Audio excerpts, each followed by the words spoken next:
اپنی انرجی لگا کے وہ کر کے دیتے ہیں, واپس ڈگری لے کے آتے ہیں, وہاں کی وہ چیز ان کی مارکیٹ میں اسٹیبلش ہو جاتی ہے. میں اس کی مثال دیتا ہوں. اچھا, when I was doing PhD in 80s, ایک ہمارے قائد اعظم یونیورسٹی کے صاحب تھے جو اس وقت یہ کر رہے تھے کہ یہ جو ٹیلی فون ہے اس میں جب کال آتی تھی نا اس وقت, تو اگر ایک کال دوسری آئی ہے تو انگیج کی ٹون آتی تھی اور وہ کال بند ہو جاتی تھی.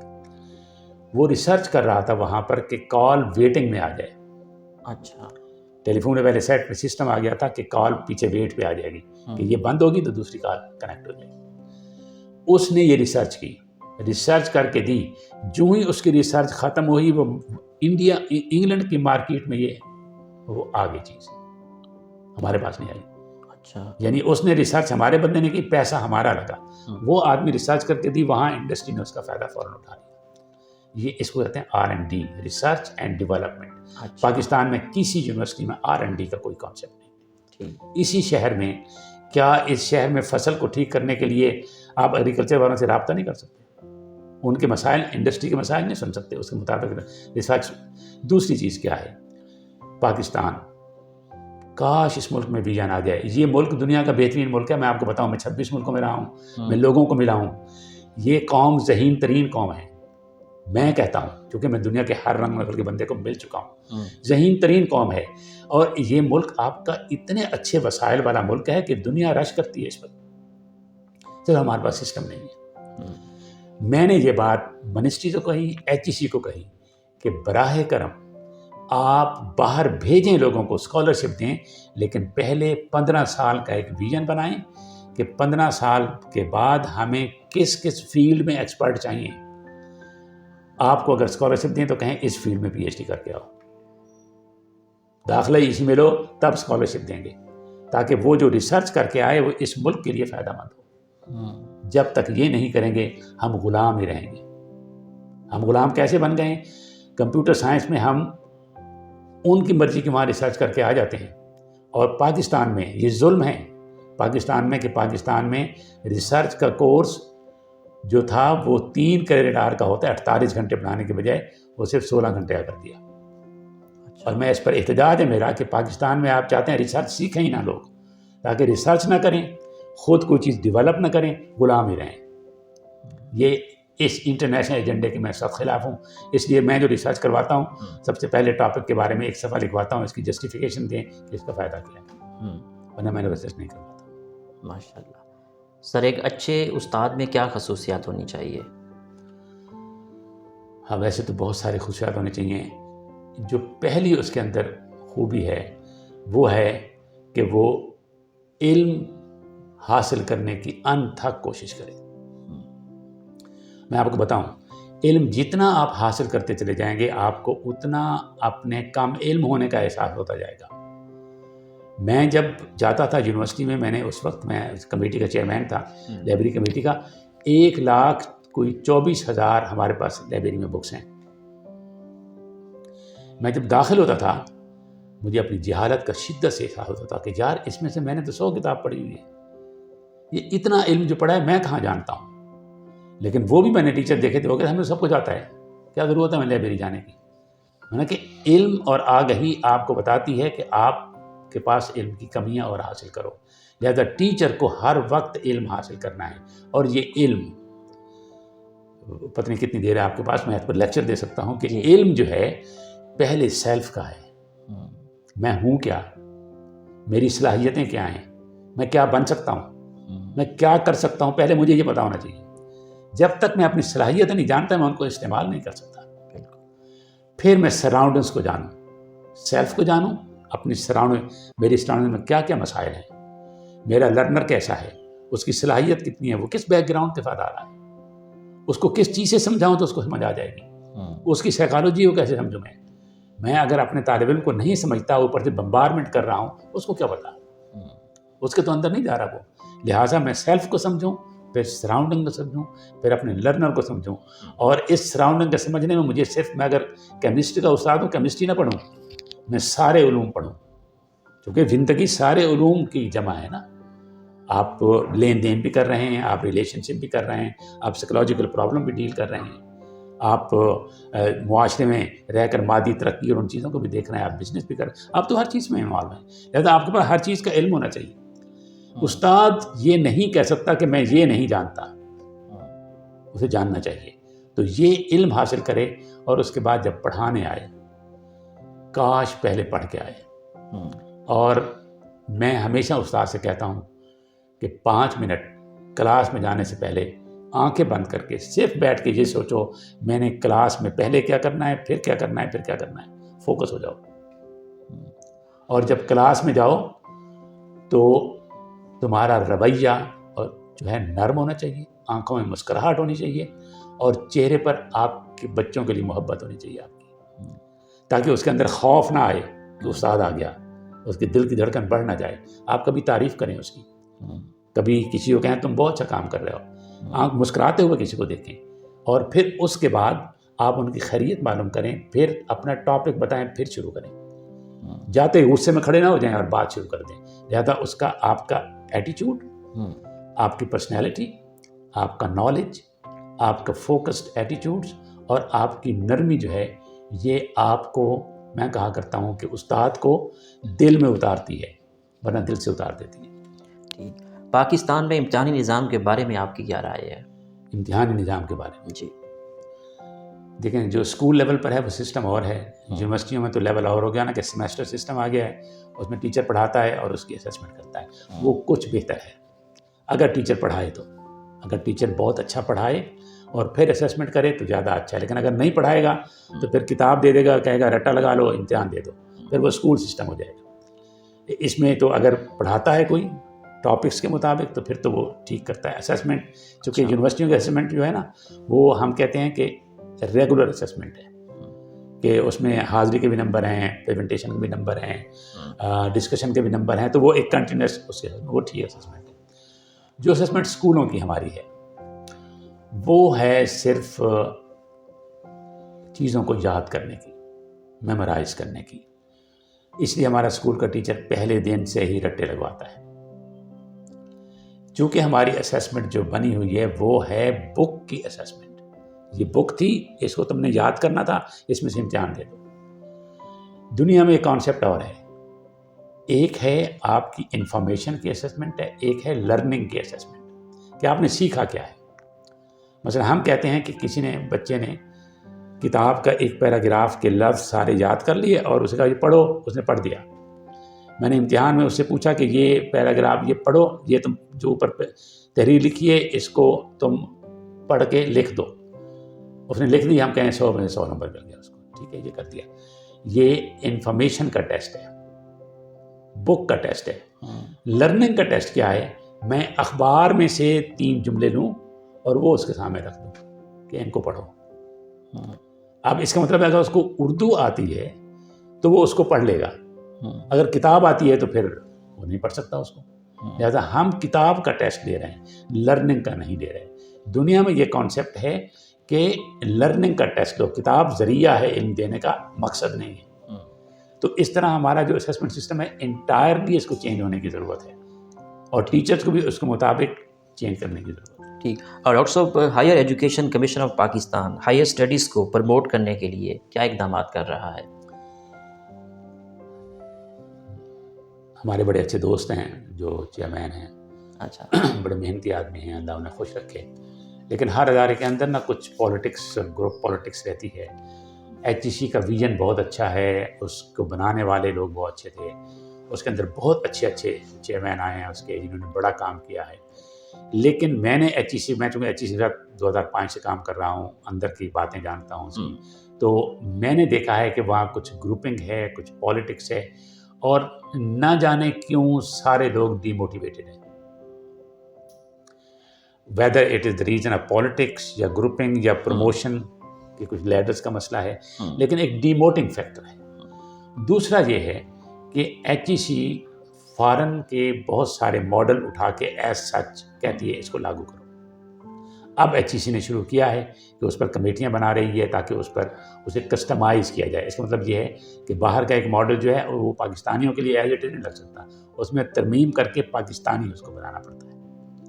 تو وہ کوشش اب HEC کر رہا ہے. لیکن HEC کا ایک مسئلہ ہے کہ HEC جو وائس چانسلر کی سلیکشن کا کرائٹیریا ہے اس کو بنائے. دیکھیں جو لیڈرشپ ہے وہی اہم رول پلے کر رہی ہوتی ہے. وائس چانسلر انداتا ہے.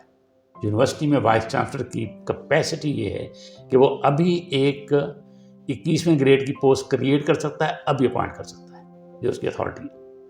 اب اتنی اتھارٹی جو ہے نا وہ مس یوز بھی ہو سکتی ہے. وائس چانسلرز وہ بنے جو یونیورسٹیوں کے ڈین رہے ہوں اور پروفیسر ہوں, اور ان کی ایک 3 مہینے کی ٹریننگ ہو کہ ایک ادارے کو, یونیورسٹی کو رن کیسے کرنا ہوتا ہے.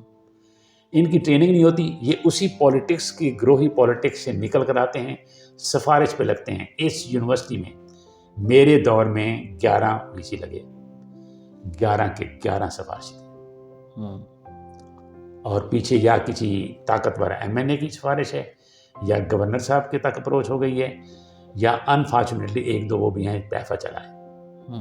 مجھے اس پر بڑی شرم آتی ہے اس بات. بالکل صحیح بات. اور یہ وائس چانسلر ان کو پتہ نہیں ہوتا تھا کہ سسٹم ہے کیا.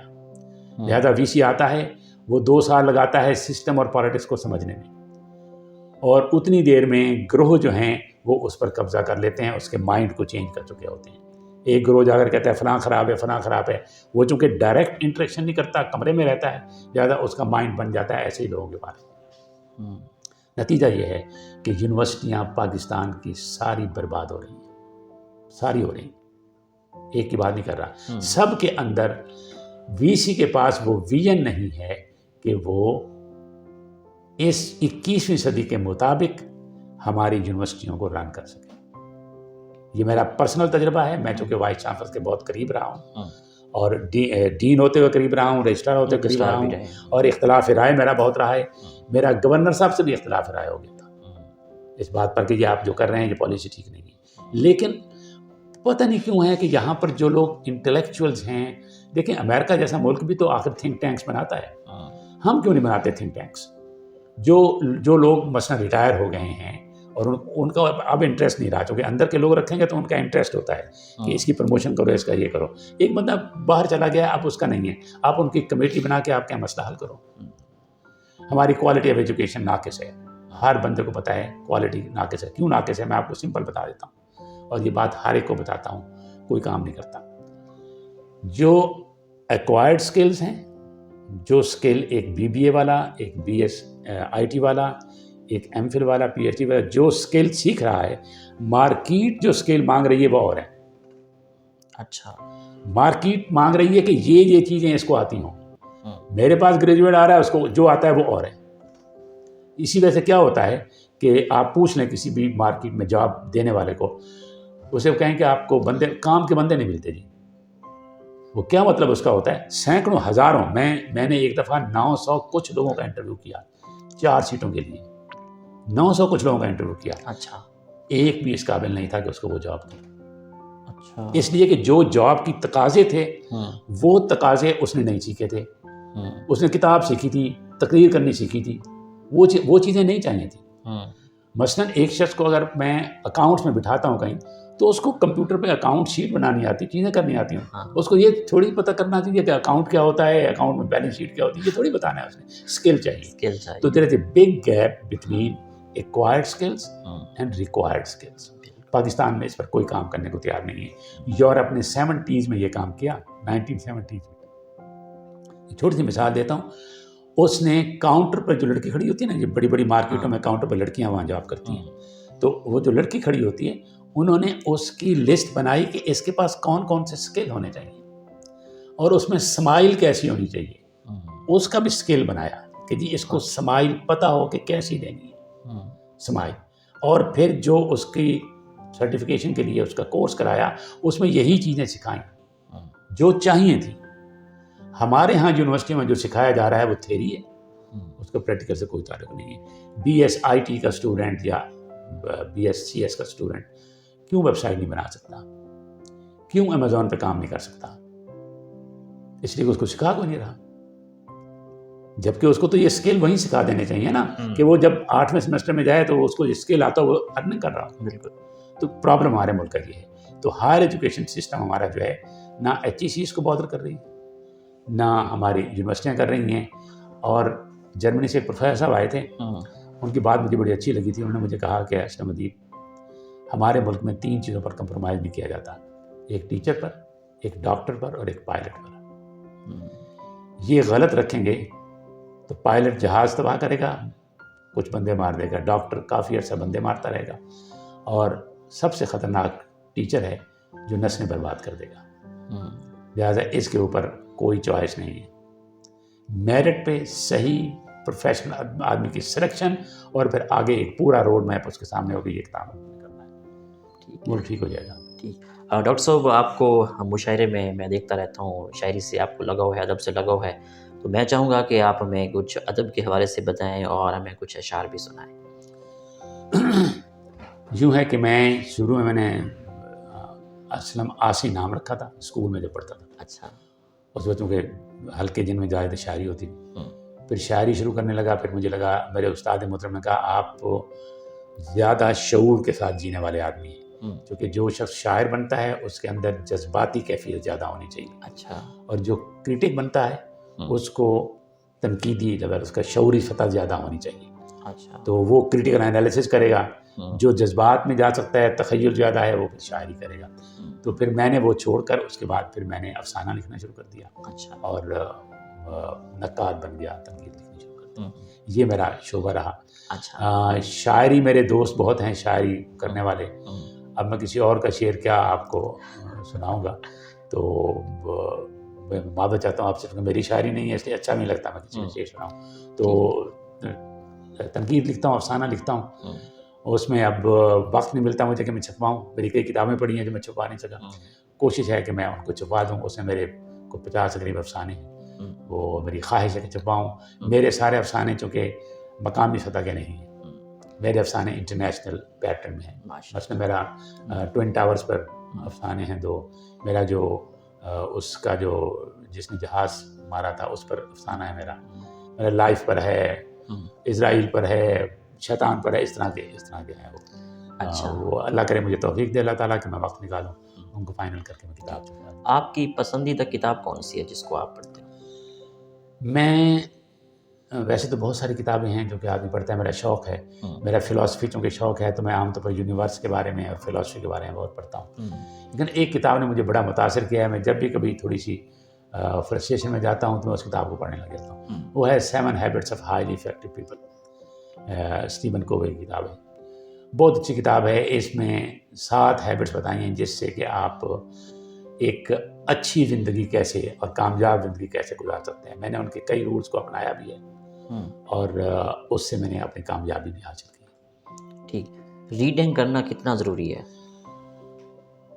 جو ٹیچر اور جو رائٹر ریڈنگ نہیں کرتا وہ صرف ریپیٹیشن کرتا ہے خیالات کی. ریڈنگ ود انڈرسٹینڈنگ, یہ بھی میں آپ کو بتا دوں کہ ریڈنگ یہ نہیں کہ میں نے یہ کتاب پڑھ لی, یہ کتاب پڑھنے لگا اس کتاب کو میں نے سمجھا کتنا.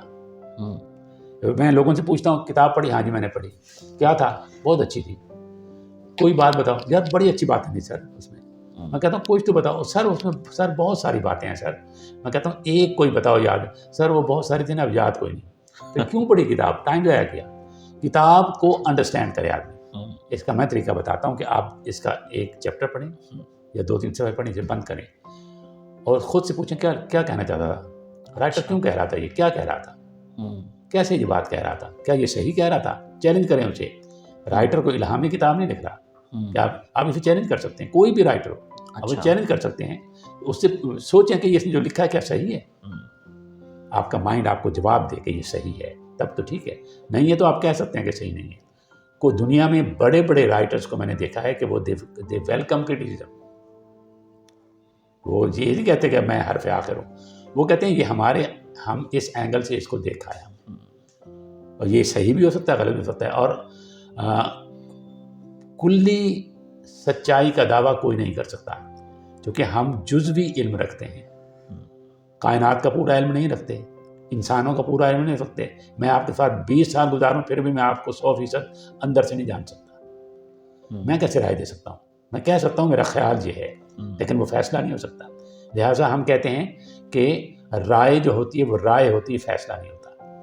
اس پر دوسری رائے بنائی جا سکتی ہے. ہر شخص کتاب کو پڑھے, اس پر سوچیں یہ کیوں ہے, کیسے ہے, کیا ہے, اور کیا یہ درست ہے. اور درست کے لیے آپ جب اسی طرح کی دوسری کتاب پڑھیں گے وہ ایک اور رائے دے رہا ہوگا, پھر 2 آراء آ جائیں گی, پھر آپ کہیں گے یہ رائے ٹھیک ہے, یہ ٹھیک ہے.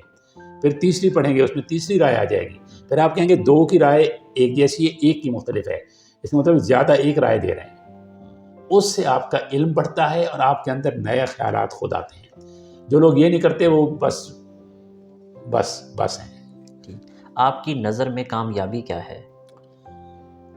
دنیاوی کامیابی یا پوری کائنات میں کامیابی؟ میں 2 پہلو سے دیکھتا ہوں اس کو.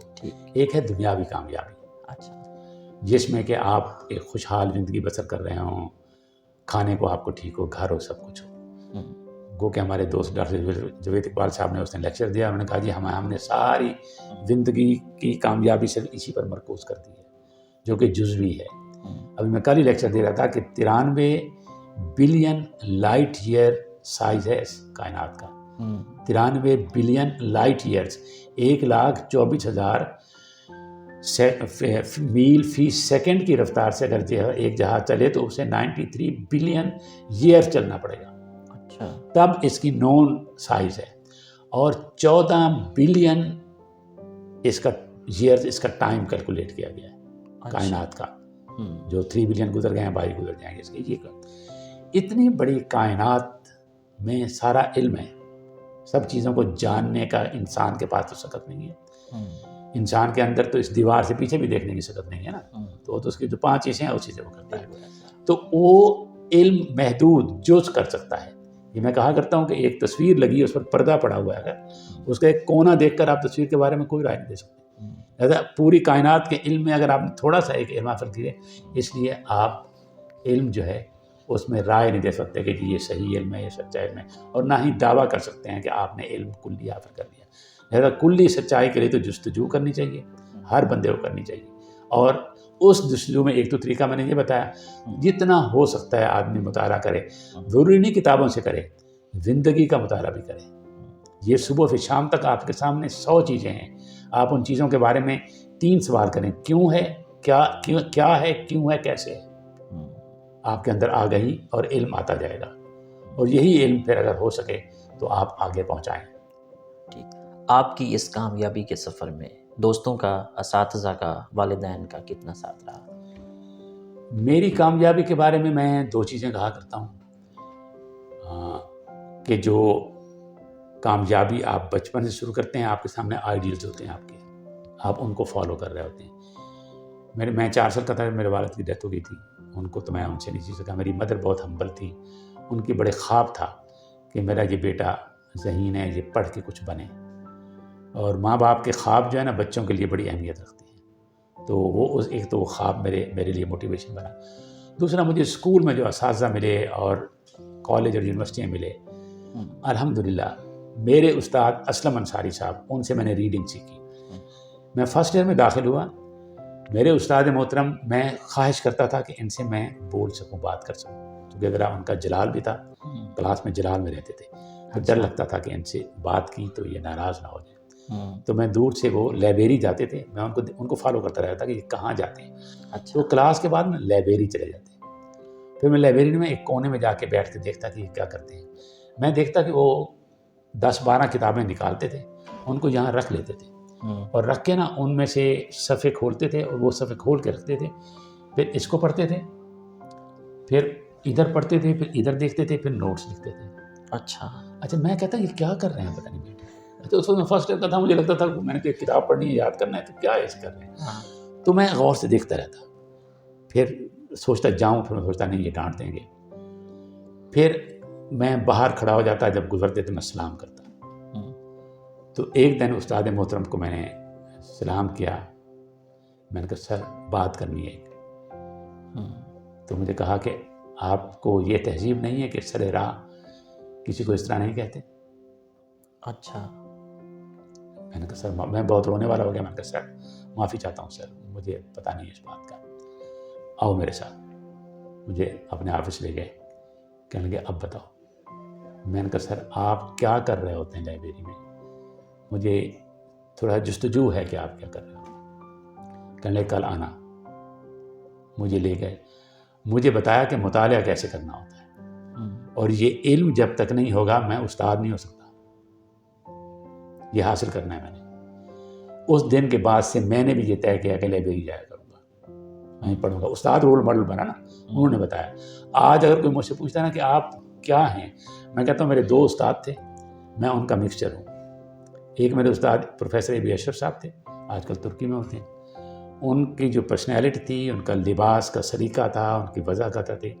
میں آج کل جو کچھ ظاہری نظر آتا ہوں وہ ان کو فالو کرتا ہوں. اور جو اگر کچھ میں تھوڑا بہت مطالعہ کرتا ہوں یا علم حاصل کرتا ہوں یا انٹلیکچوئل ایکٹیویٹی کرتا ہوں, تو وہ میرے استاد اسلم انصاری صاحب ہیں, جن کے مطالعے کی ڈیپتھ اور ان چیزوں کو میں نے فالو کیا, اور میں نے اسی کی پیروی کرتے ہوئے آج جو کچھ بنا اس سے بنا. دوسری کامیابی جو زندگی کی آپ نے کہی تھی, جہاں کی کامیابی, اوپری کامیابی کے لیے تو اور مسائل ہیں جو کرنے پڑتے ہیں آپ کو. اس دنیا کی کامیابی کے لیے 2 چیزیں میں نے اس اساتذہ سے سیکھی اور میں نے اس پر عمل کیا, اور مجھے کبھی کوئی نقصان نہیں پہنچا سکا, اور میرے راستے میں کوئی رکاوٹ نہیں آئی.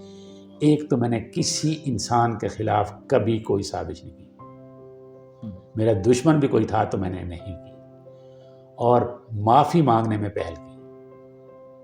کبھی انتقام کا نہیں سوچا. جو ہی کوئی اختلاف ہوا, میں نے سب سے پہلے میں نے کہا میں معافی چاہتا ہوں, میری غلطی ہوگی, میں معافی چاہتا ہوں. ایک تو یہ کیا, اور دوسرا کسی کے خلاف کچھ نہیں کیا. میں سمجھتا ہوں خدا نے مجھے اس کا یہ صلہ دیا کہ میرے راستے آسان کر دیے اور میں زندگی میں کامیاب ہوتا گیا. ٹھیک.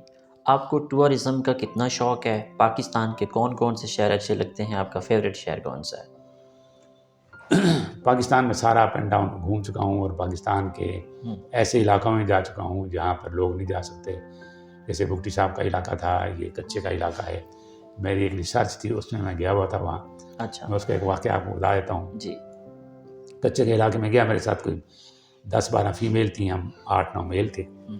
تو ایک گھر میں بیٹھے, وہ پروجیکٹ یہ تھا کہ گھروں میں جو بچیاں اور مائیں ہیں وہ علم حاصل کیوں نہیں کرتی ہیں, ان کا ایک اڈلٹ لٹریسی سینٹر بنایا جائے. تو سروے کر رہے تھے. تو ہماری ایک ٹیچر ایک بزرگ خاتون سے بیٹھی پوچھ رہی تھی کہ آپ اپنی بیٹی کو پڑھاتی کیوں نہیں ہیں. تو اس نے ان سے کہا کہ آپ جلدی کریں, یہاں ہم نے سنا ہے ڈاکو بہت رہتے ہیں, تو ہم چاہتے ہیں کہ روشنی میں ہم واپس لے جائیں, آپ ذرا جلدی جواب دے دیں. تو ساتھ ایک بزرگ بیٹھا تھا, اس نے کہا پتر وہ ڈاکو اسی ہیں, تو ڈاکوؤں نے گھر بیٹھی ہیں. تو وہ ڈر گئیں کہ بھئی یہ کیا. تو اس ڈاکو نے کہا کہ بات یہ ہے کہ ہمارے بھی کچھ اصول ہیں, گھر میں آئے ہوئے مہمان کو وہاں تک چھوڑ کے آئیں گے. اور انہوں نے یہی کیا, وہ ڈاکو جو تھے وہ ساتھ گئے اور ہمیں وہاں تک چھوڑ کے آئے. اچھا. یہ میں ایسی کئی باتیں, بگٹی کے علاقے میں گیا, وہاں بڑے واقعات ہوئے. میں نے کہ سارا پاکستان دیکھا ہے, لیکن جو مجھے سکون اور خوشی ایک تو اس جگہ کی ملی ڈیو ٹو چولستان. میں چولستان میں جب بھی جاتا ہوں, رات اگر میں گزاروں, تو ایک تو مجھے اس کی وسعت سے خوشی ہوتی ہے. پہلی بار میں رات کو بے تحاشا ستارے دیکھ پاتا ہوں, ورنہ شہروں میں نہیں دیکھ سکتا. اور پتہ نہیں کیوں میں نے وہاں ایک دن نماز پڑھی تو مجھے لگا خدا کے میں بہت قریب ہوں. وہ اتنی وسعت تھی نا اس میں, تو مجھے لگا کہ میں بہت قریب ہوں خدا کے, اور مجھے اس کی وسعت اور اس کی خاموشی میں یوں لگا کہ میں مکالمہ کر سکتا ہوں. چونکہ آپ دیکھیں کہ جتنے پیغمبر آئے ہیں انہوں نے موسٹلی پیغمبری کے دعوے سے پہلے تنہائی میں وقت گزارا ہے, چاہے وہ غار حرا تھا یا کوہ طور تھا, چاہے یوسف تھا, اس میں گزارا. تو میں اب بھی سمجھتا ہوں کہ جو شخص چاہتا ہے کہ کائنات کو سمجھے وہ اندر کا سفر کرے, کیونکہ ہمارے اندر ہے پوری کائنات, اس کا سفر کرے. اور یہ سناٹے اور تنہائی میں ہو سکتا ہے. اور میں سوچتا ہوں اگر چولستان میں جا کر رات جب گزاروں اور میں وہاں پر بعض دفعہ اکیلا جا کر ایک ٹیلے پر جا کے بیٹھ جاتا ہوں اور میں بڑا سکھ اور سکون محسوس کرتا ہوں, مجھے یہ بہت اچھا لگتا ہے. اور بہاولپور بھی مجھے اس لیے اچھا لگتا ہے کہ یہ بہت پرسکون اور اچھا شہر ہے. میں نے اپنی وصیت میں کہا ہوا ہے کہ میں مر جاؤں گا میری قبر یہیں بنائیں گے, ملتان نہیں جاؤں گا. میں نے کہا ہوا ہے اس لیے کہ مجھے اس شہر سے محبت ہے. نہ صرف یہ کہ اس شہر نے مجھے بہت کچھ دیا ہے, مجھے عزت دی ہے, احترام دیا ہے, میں نے پڑھایا, یہاں میرے ہزاروں طالب علم ہیں یہاں پر. دوسری بات یہ ہے کہ یہ مٹی جو ہے نا اس میں کشش ہے, اور اس صحرا میں کشش ہے جو انسانوں کو کھینچ دیتی ہے. یہ مجھے سب سے اچھا لگتا ہے. ٹھیک. ڈاکٹر صاحب آپ کو کھانوں میں کیا کیا پسند ہے؟ آپ کی فیوریٹ ڈش کون سی ہے؟ الحمدللہ مجھے سارے کھانے ایسے, میں نے آج تک گھر میں کبھی نہیں کہا کہ یہ کیا بنایا ہے, ہر کھانا کھا لیتا ہوں. بلکہ میں یورپ میں رہا ہوں تو وہاں پر چائنیز اور باقی جو ڈشز ہیں، یہ چائنیز ہم کھاتے ہیں، چائنیز نہیں ہے کہ پاکستانی چائنیز ہے، اصل چائنیز اور ہے اچھا جو ڈشز ہوتی ہیں. تو بعد میں کڑواہٹ ہوتی ہے، بعد میں کچھ ہوتا ہے. ملائیشیا گیا تو انہوں نے ایک فروٹ دیا جو انتہائی میٹھا تھا. میں سب چیزیں کھا لیتا ہوں شوق سے، چونکہ یہ اخلاق کا ہے. کچھ آپ کو کھلا رہا ہے تو آپ یہ نہیں کہہ سکتے جی ہاں یہ کیا ہے، آپ کو کھانا ہوتا ہے. میں سب چیزیں کھاتا ہوں، لیکن اگر مجھے ویسے بھی پوچھے تو مجھے بوائلڈ ویجیٹیبل سب سے اچھی لگتی ہے. میں جہاں کبھی بناؤں تو لوگ ہنستے ہیں، لیکن میں بوائلڈ ویجیٹیبل پسند کرتا ہوں کہ ہیلتھ وائز بھی ٹھیک ہے، اور مجھے اس میں مرچ مسالے ذرا اچھے نہیں لگتے، وہ میں خوش ہوتا ہوں اس سے. آخر میں سننے والوں کو، دیکھنے والوں کے طلبات کو as a professor, as a dean رہ چکے ہیں اور اس ادارے کے پرو ریکٹر ہیں، کیا پیغام دینا چاہیں گے؟ میرا جو بنیادی پیغام ہے اور جس کے لیے میں سمجھتا ہوں کہ یہ 21ویں صدی بہت ضروری ہے، اس میں یہ پیغام سب تک جانا چاہیے کہ آپ اپنی اصل حقیقت کو پہچانیں کہ آپ ہیں کیا، آپ کا اس زندگی میں آنے کا مقصد کیا ہے، اور اس مقصد کو پانے کے بعد اس کو پورا کریں، تاکہ جب آپ الٹیمیٹلی کسی جگہ جائیں گے جواب دینے تو وہاں سرخرو ہو جائیں. اگر آپ استاد ہیں اور آپ کو استاد کا تاج پہنایا گیا ہے تو پھر وہاں پوچھا جائے گا تمہیں تو لاکھوں میں سے استاد بنایا تھا، تم نے کیا کیا؟ سرخرو ہو کے دکھائیں. طالب علم ہیں تو آپ کو لاکھوں میں سے طالب علم بنایا ہے، ورنہ تو لوگوں کو موقع نہیں ملتا. تو آپ نے کتنا علم حاصل کیا؟ ہر بندہ اپنے وجہ تخلیق کو سمجھے اور اس کے مطابق عمل کر کے دکھائے، تاکہ جا کر کہیں پر سرخرو ہو. اور دوسری بات میں کہنا چاہتا ہوں کہ اپنی ذات سے نکل کر اس ملک کے لیے بھی تھوڑا سا وقت ہمیں سوچنا بھی چاہیے اور اس کے لیے گزارنا بھی چاہیے. اگر یہ نہیں کریں گے تو یہ ملک نہیں بنے گا، قوم نہیں بنے گی. اور اگر ہم یہ نہیں کریں گے تو ہمارے بچے جو ہیں ان کا کوئی مستقبل نہیں ہوگا. اور اگر ہم یہ نہیں کریں گے تو مجھے یہ شک ہے کہ پھر شاید ہم اپنے بچوں سے محبت نہیں کرتے. خدا کے لیے میں تمام سے گزارش کرتا ہوں کہ خود کو سمجھیں، اپنے ارد گرد کے ماحول کو سمجھیں، جو خدا نے آپ کو ذمہ داری ہے وہ پوری کریں، اور وہ انسان بنیں جو کہ آپ چاہتے ہیں کہ قیامت کے دن آپ سرخرو ہو کر کھڑے ہو سکیں. وہ بننے کی کوشش کریں. مشکل بہت ہے لیکن ناممکن نہیں ہے. ہر شخص کو کوشش کرنی چاہیے. اب میں یہ کووے کی جو میں ابھی حوالہ دے رہا تھا، کووے نے ابھی میرے ایک دوست آئے ہوئے تھے، انہوں نے بتایا کہ میں نے ایک ٹریننگ کے لیے بلایا تھا، تو اسٹیون نے وہاں پر کہا کہ اگر آپ چاہتے ہیں کہ آپ اچھے کیسے بنیں تو آپ سوچیں کہ آپ کی میت پڑی ہوئی ہے اور لوگ آپ کے بارے میں آپ سوچیں کیا رائے دیں جو اچھی ہو. تو جو آپ چاہتے ہیں کہ لوگ آپ کے بارے میں رائے دیں وہی آپ آج سے بننا شروع ہو جائیں. اگر آپ چاہتے ہیں لوگ کہیں کتنا نیک انسان تھا تو نیک ہونے شروع ہو جائیں. اگر آپ چاہتے ہیں کہ کتنا شریف انسان تھا تو شریف ہونے شروع ہو جائیں. میں سمجھتا ہوں کہ ہمیں جتنے بھی باشعور لوگ ہیں اور جو اس پروگرام کو سن رہے ہیں، میری ان سے گزارش ہے خود کو پہچانیں، اپنے تخلیق کو کی وجہ کو پہچانیں اور وہ کریں جس پر الٹیمیٹلی آپ ایک مقام پر جا کر سرخرو ہو سکیں. بہت شکریہ ڈاکٹر صاحب. اچھا دیکھیں، پہلے بھی آپ کو بتایا جا چکا ہے کہ آپ لوگ ان کلاسوں میں جو پڑھ رہے ہیں اس کا بنیادی مقصد آپ کو علم دینا ہے، اور یہ وہ علم ہے جس سے کہ آپ کی زندگی اچھی ہو سکتی ہے. اس کا ایک حصہ چونکہ ریسرچ ہے، ایک آپ کا صرف کلاسز پڑھنا ہے. تو میں یہ سمجھتا ہوں کہ اگر آپ آگے بڑھنا چاہتے ہیں اور کامیاب ہونا چاہتے ہیں تو آپ کو ریسرچ کرنی چاہیے. اور وہ طالب علم جو کہ اپنی سائناپسس جمع کرا چکے ہیں، ان لوگوں کی میٹنگ ہم اگلے ہفتے کر رہے ہیں. تو براہ کرم وہ اسٹوڈنٹ جو کہ نہیں آ رہے ہیں ان سے آپ کہہ دیں کہ وہ باقاعدگی سے آئیں اور آ کر اپنے سائناپسس ڈسکس کر کے، ہم عید کی چھٹیوں سے پہلے چاہتے ہیں کہ وہ فائنل ہو جائیں. فائنل ہو جائیں گے تو پھر ہم ان کا ریسرچ کا کام شروع کرا دیں گے.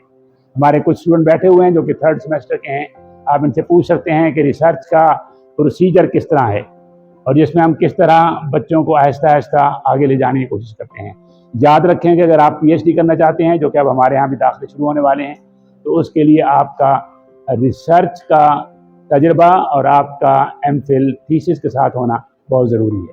میں سمجھتا ہوں کہ آپ تمام لوگ اگر آپ زندگی میں کامیاب ہونا چاہتے ہیں تو آپ لوگ کوشش کریں کہ آپ ریسرچ کریں، اور یہ ریسرچ ہی آپ کو فلوسافیکل تھاٹ دیتی ہے اور اس کے ساتھ ہی آپ کو زندگی کے بہت سارے مسائل حل کرنے میں مدد دیتی ہے.